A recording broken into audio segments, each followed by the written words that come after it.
يا aad baan ugu faraxsanahay inaanu ka soo qayb galno xafladan waa la kulanay waa arin loo baahnaa waa arinaan ugu mahadnaqayo kuna bogaadinayo cidii curisay fikirkan cidii ka hawl gashay tabantaabadii iyo dabajoogeedii ee soo gaarsiisay meeshii hawsha lagaga dhaqaaqi lahaa gidigoodu waa ugu mahadinayaa waxa aad ugu faraxsanahay in ceelkan la qodayo marba jirtay aan fogeyn oo waxa qodaya gaala ay ahaayeen maanta waxa qodaya inay dad Soomaaliyeed yihiin oo waliba deegaanka cidda hawshan maamulaysa ee dhaqaalaheeda iyo isku dubiridka lahaydna waxaan aad ugu faraxsanahay inay dad baayac mushtar iyo odayaal deegaanka ama dhulka inay yihiin aad iyo aad baan ugu faraxsanahay waa intaasaynu kaga sii dhawaano Soomaaliya oo dhan marka la eego iyadoo Soomaaliya oo dhan habsaantay oo adduunka ka hadhay yaa gobolladeenu meelaha ugu liita ay kamid yihiin Ismaaciil Axmed Dayib wuxuu si gaar ah farta ugu fiiqay siyaasiyiinta waray hawsha haday guuleysatana waa la wada leeyahay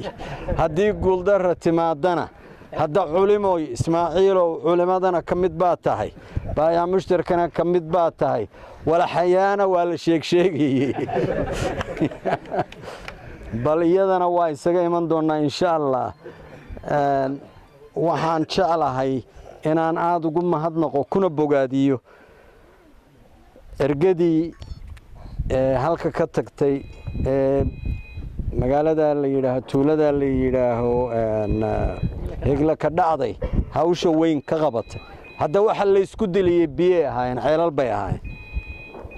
ceelal laasasa yahay waxa dhibtu ay ka timi intii tagtay hawsha ka qayb gashay iyo dhinaca kale iyana hawsha aad ka wada qayb gasheen iyo intii idin dhex joogtayba waa ku mahadinaynaa waa ku bogaadinaynaa walaalihii jira ee Ilaahay xaq tusay kuwii noqdayna Ilaah baan ugu mahadinaynaa horayku hawlo kale oo noocaasina waa inoo yaaliin kuwaas oo kala bal khibrad baa halka laga helay bal midhay aayadaha qaarkood iyo ducada qaarkood si Ilaahay loo baryo yaa midhayn hegla ka dhacday la asiibay warbal ducadaana ha lagu noqdo meelaha ay dhibtu kale ka taaganto deriska la tihiin in bal iyana hawsha iyo niyad samida iyo Ilaahay ka yaabka iyo islaamnimadaas bal iyana loo gudbiyo insha Allah sidaan ceelka ugu ducaynayno in Ilaahay biyo khayr qaba oo caafimaad laga helo oo inaga maaragtay oon tira oo aynu noloshii oo dhan baaba biyo ku xidhantay Ilaahay inuu biyo badan uu inaga siiyo ceelkanu ceel ina wada deeqa uu noqdo hadii loo baahdana farsamadii iyo technology-gii lagu helay isaga laftiisa de kulli waa loo baahan yahay midhan ceelkan mid ka badan in magaaladan iyo aagan dad badan baa ku nool aagan oo dhan waaba maqlayay ceelal waxa ugu dhow dandan iyo buuhoodle iyo farjanna iyo ceegaag iyo xaggan saaxdheer marka Ilaahay waxaan ka baryeynaa aagagan kalena laftooda in lagu guuleysto waliba magaaladan iyo aagan service-kii iyo habkii lagu helay ee lagu tilmaamay halkan in iyana sida loogu tilmaamo ragga ama dadka gacanta ku haya inoo suurta geliyay in ceelkan la qodana inay hawsha halka oo ay ka sii wadaan arinta nabadana aan la dhayalsan oo la ogaado hadda waaba dhici kartaa intaynu ceelal qodana hadaan dhulka nabadi jirin selka si loo dhigaa ma sahlanaanayso arinta nabadda in lagu tuuntuunsado annagu sidoo wasiirku sheegayay Djibouti waa tagnay loo balansanaana saddex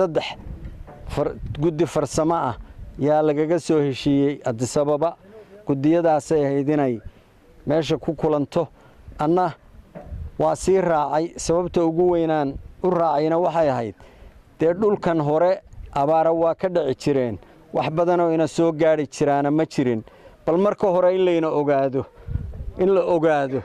oo dhulka abaarta haysa iyo inta xaddigeedu la eg tahay in la ogaado la barto cinwaan ama adrees aan yeelanno hadda barashadaas yaaba laga yaabaa wakhti inay qaadato insha allah waxaan rajaynaynaa in waxayna soo gaadhaan dhaqso noo soo gaadhaan waxaanuna ku kalsoonahay maamulkaas Somaliland ee haddaba arrimo culus in dhex yaaliin in ay ka mid noqoto arrimaha laga wada shaqayn doonaa inay arrinta abaaraha noqdaan waa naga horeeyeen waa la yaqaan habkii loo soo mari jiray iyo gudiyadoodii baa loo yaqaan iyagiina waaba isku aragnay magaalada Djibouti waxaan jecelahay iyakana inaanu kala shaqayno oo ummaddu waa wada degan tahay si lagu kala soocaa ma ay jirto sumad gooniya ma leh qolyahana waa ka soo wada hadalay iyaka iyo ciddii kale waayadan waaba fulaxanti ma mooge awal waxa lay tirinayay xagga iyo koonfur iyo inkastoo la yiraahdo garowe iyo waad ka boodaa gaalkacye iyo war waxaan uga boodaa isaan soo arkay war waxa lay soo malkiyaan ogahay hadday koonfurta tahay iyo hadday waqooyi tahay hadday adduun weynaha tahayba cid allaale cidii gacan nagu siinaysa arrimaha abaaraha arrimaha 40 sano ugu dambeeyay aagan cidina waxba kama qaban wax mashaariic oo laga qabtayna ma ay jirin wixii laga qabanayaba te kullay waa loo wada dhan yahay wuxuna xukuumad ama maamul yar in wax walba iyaga laga filo waxaan u malaynayaa intii hadhowbana lahaa raami lahaa warana kan ballan qaadaynin waxaan u baahanahay baa mushariga iyo odayaasha iyo culimada iyo giddigeen xoogageen oo dhan inaan meel isugu geyno arinta nabadda ku tuuntuunsano arinta wada hadallada aan Somaliland la leenahay waroy ninkii waxan ka daacada haduusan xitaa khaatumo ahayn asi uu yahay Sooliya Sanaag iyo Cayn ciddantooda rabta war kama lihin war kuwa annaka leh taladii dushooday ku wataan oo afraada war iyaku ay la tashadaan horta asalkoodu mise waxyi baaba iyaka ku soo dega oo iyaka og waxaan aad iyo aad ugu mahadinayaa dadka magaaladan iyo aagan ku nool ee reer Woodwood hawsha ugu dambeysay ka suurtooday igla ka dhacdayna si gaar ah ugu mahadinayaa ugu bogaadinayaa arinta tan dhagax dhiga waaba u socdaay arintan riiga iyo nugaal shirkadan nugaalna iyana waa u ducaynaynaa laftooda mindhayn inkastay lahaayeen wax macaasha kama rabno ama wax faa'iido kama rabno ee wixii kharash uun gala waray cost recovery-gana in la ogaado hadhowto haddii xitaa biyaha la soo saaro oo qalabkii la keeno oo magaalada la geeyo war waxa loo baahan yahay wixii hawshan ay ku sii socon lahayd hab maamulkiisa ah oo haduusan wax kala ahayn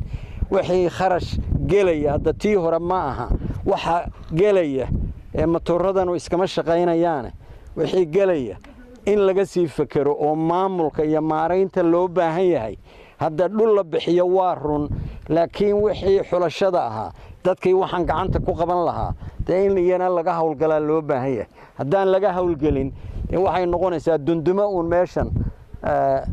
sidii aboorka haddii looga shaqeeyay laakiin aboorku meesha kama guuree halkaasuu ka sii wadahay inanaynu halkaa ka sii wadno aad iyo aad baad u mahadsantihiin waana idin wada salaamaya guulla ilaahay nugaal ku siiyo shirkadda nugaal in ay magacna ku yeelato noqoto mid hanata hawsha halka taal iyo Soomaaliya oo dhan misaasan ilaahay